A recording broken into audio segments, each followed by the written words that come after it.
Hello dear students. आजको लेसनमा हामी सिक्ने छौं क्वाड्रेटिक इक्वेसन को श्रीधर आचार्य फर्मुला। हामीले भन्दा पहिलाको लेसनमा सिकेका थियौं कुनै पनि क्वाड्रेटिक इक्वेसनलाई हामी फ्याक्टराइजेसन मेथडद्वारा यानी कि मिडल टर्म ब्रेक गरेर सल्भ गर्न सक्छौं। र यो लेसनमा हामी सिक्छौं क्वाड्रेटिक इक्वेसनलाई चाहिँ हामी कसरी श्रीधर आचार्य फर्मुला युज गरेर सल्भ गर्न सक्छौं। Shridhar Acharya formula was invented by the great Indian mathematician Shridhar Acharya, or in short, he is called Shridhar. It is an effective tool in solving quadratic equation. Let's take a look.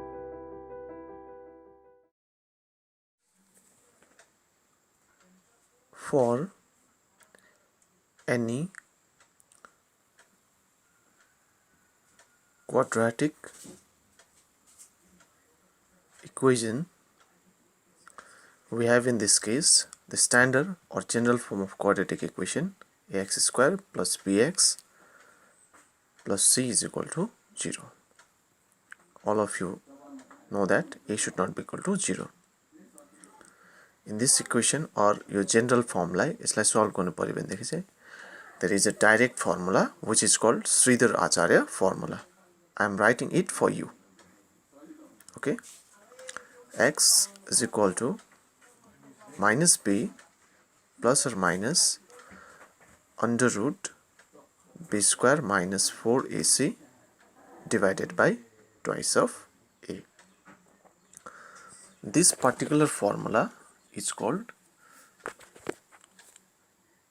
Shridhar Acharya's formula. Using this formula, we can directly solve any form of quadratic equations. First of all, we have to transform the different forms of quadratic equation into standard form.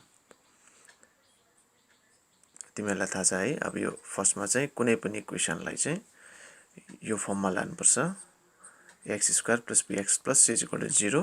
Then हामीले यो formula लगाएर solve गर्न सक्छ. This is the direct method. कसरी हामी solve गर्छ? Let's take a look.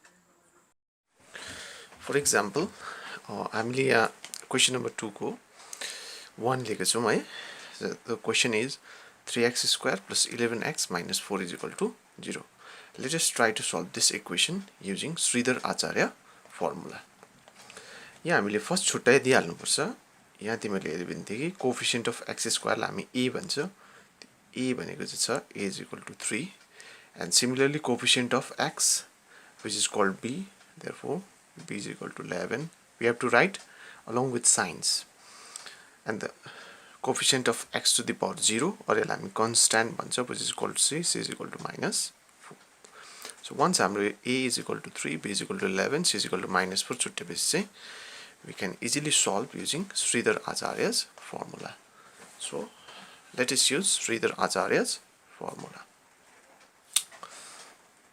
Before using Shridhar Acharya formula, हामीले एउटा काम गर्नुपर्छ. त्यो डिस्क्रिमिनेन्ट भन्छ, त्यसको बारेमा डिटेलमा म पछि बुझाउँछु.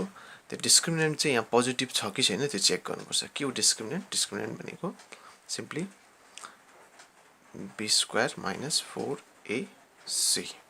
ओके. सो यो हामी फर्स्टमा चेक गर्छ. कति हुन्छ b square minus 4ac?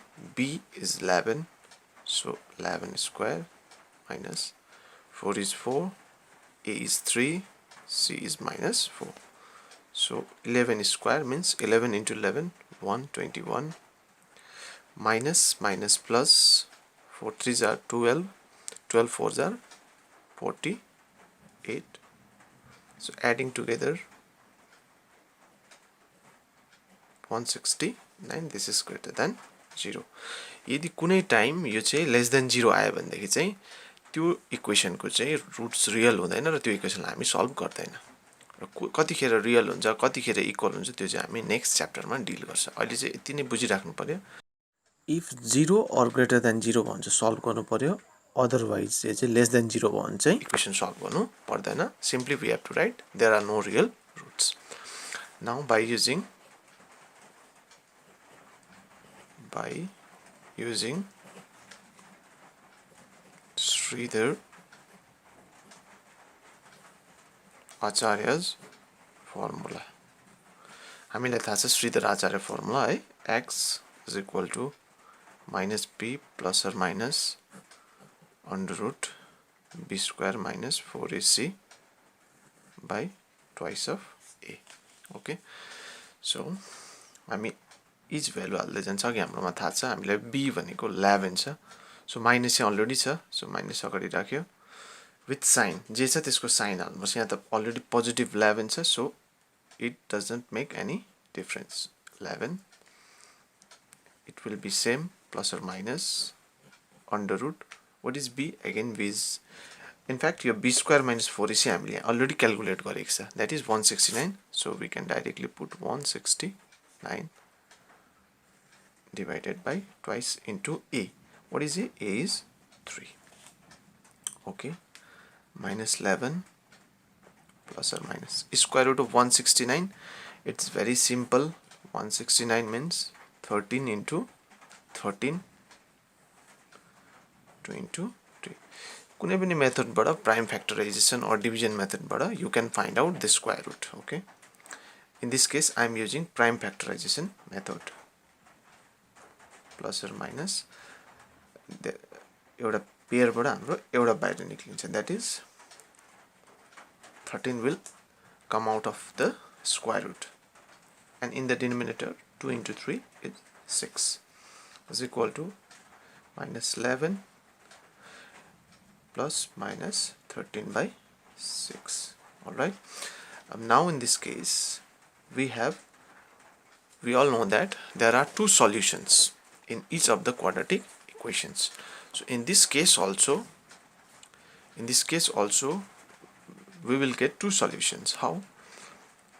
Here हामी छुट्याउँछ यसलाई, either x is equal to minus 11 plus, यहाँ दुईटा पार्ट छ नि त, प्लस र minus, plus 13 by 6, or x is equal to minus 11 minus 13 by 6.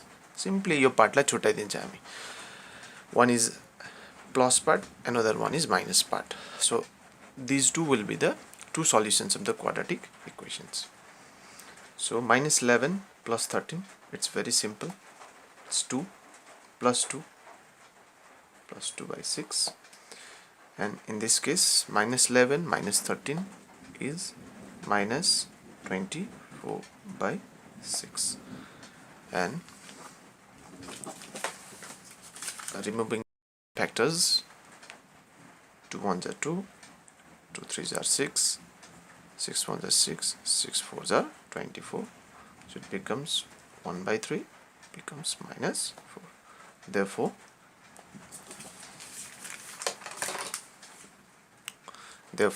x is equal to 1 by 3 and x is equal to minus 4 are the required solutions.